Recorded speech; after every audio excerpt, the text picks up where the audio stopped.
বন্ধুগণ, আমরা শুদ্ধ অশুদ্ধ ক্লাস 7 নতুন কিছু জানতে পারবো। দেখেন, জিবি শব্দের শেষে থাকলে জিবি হয়, মানে এই জিবি যেভাবে আছে শব্দের শেষে থাকলে ওই রকমই জিবি হবে।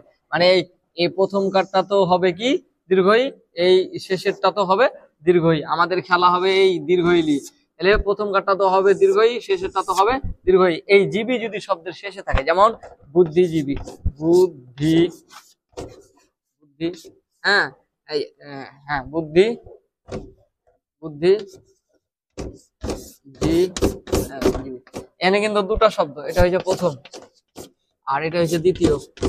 দেখেন, তাহলে এই শব্দের এটা হচ্ছে প্রথম শব্দ, তাহলে এই শব্দের শেষে কি জিবি নাই? শব্দের শেষে জিবি আছে, এই জন্য এই জিবিটাই হুবাহুব বসে গেছে।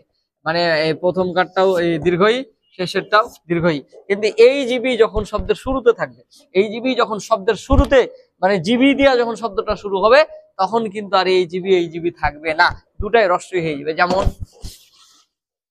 যেমন দেখেন, এই যে জীবিত, এটা কিন্তু মুরগির জ, এই দেখেন জীবিত।